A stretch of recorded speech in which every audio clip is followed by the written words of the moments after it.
Plus সব খবর সব সময়। 6 দিন ধরে বন্ধ এক্স-রে পরিষেবা, চূড়ান্ত অব্যবস্থা সরকারি মেডিকেল কলেজ ও হাসপাতালে। ঘটনাটি বীরভূমের একমাত্র সরকারি মেডিকেল কলেজ ও হাসপাতাল রামপুরহাট গভর্নমেন্ট মেডিকেল কলেজ হাসপাতালে। ড্রেনের জল হাসপাতালের ভেতরে এক্স-রে রুমে ঢুকে যাওয়ায় প্রায় 6 দিন ধরে বন্ধ রয়েছে রামপুরহাট মেডিকেল কলেজ হাসপাতালের এক্স-রে মেশিন। সমস্যায় পড়েছেন রোগীর পরিবারের লোকজনেরা।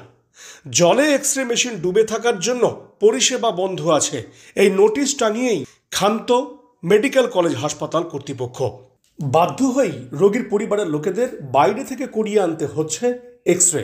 যদিও রামপুরহাট মেডিকেল কলেজ হাসপাতালের এমএসভিপি পলাশ দাস জানিয়েছেন, তারা লিখিতভাবে স্বাস্থ্য ভবনে জানিয়েছেন।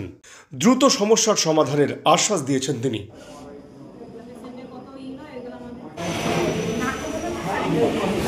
এখানে পেশেন্ট অ্যাডমিশন আছে, এক্স-রে করার জন্য এখানে এসেছিলাম। এক্স-রে মেশিনে জল ঢুকে যাওয়ার কারণে এক্স-রে পরিষেবাটা বন্ধ আছে। এক্স-রে পরিষেবা বন্ধ থাকাতে আমাদের মানুষকে হয়রান হতে হয়েছে। এরপরে আমাদের এখানে হচ্ছে না, এই জন্য আমরা অনেক হচ্ছে আর কি, আমাদের অসুবিধা হচ্ছে। যাতে তাড়াতাড়ি এক্স-রে মেশিনটা ঠিক হয়ে যায়, মানুষের পরিষেবা ঠিকঠাক পেলে মানুষ হয়রান কম হবে, তার জন্যে আমরা আবেদন করছি। এখানে এক্স-রে করতে না পারলে আমার রুগীর অসুবিধার কারণে এখন বাইরে করতে পয়সা দিয়ে হবে, কিছু করার নাই, সেটা করতে হবে আমাদেরকে। এটা 7 দিন থেকে বন্ধ আছে। কেন বন্ধ হচ্ছে? এই জল ঢুকে যাওয়ার কারণে। জল ঢুকে কী হচ্ছে সমস্যা? জল ঢুকে আপনার এখানে বিভিন্ন রকমের ওয়ারিংয়ের তার আছে, 440 ভোল্টেজের তার আছে, মেশিনের তার আছে, সব কিছু শর্ট সার্কিটের জন্য বন্ধ আছে। জলে সবসময় ডুবে আছে, ভিজে আছে তারগুলো। অন করলে যে কোনো সময় শর্ট সার্কিট হতে পারে, দুর্ঘটনা হতে পারে, এই জন্য বন্ধ আছে। কোথায় কোথায় জানিয়েছি? আমরা অফিসে জানিয়েছি।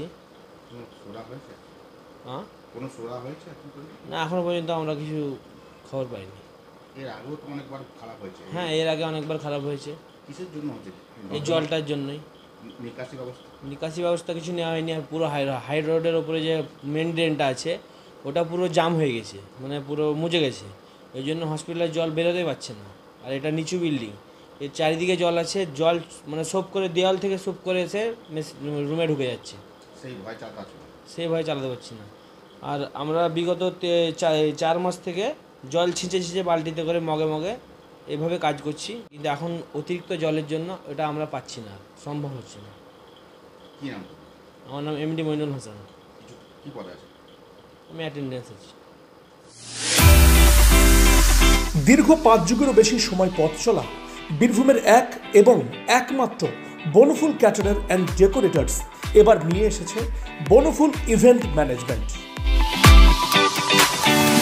আপনার ভাবনা আমরা ফুটিয়ে তুলব বাস্তবে। সম্পূর্ণ আধুনিক আঙ্গিকে Banaphul caterer and event management system আপনার অনুষ্ঠানকে করে তুলবে চিরস্মরণীয়।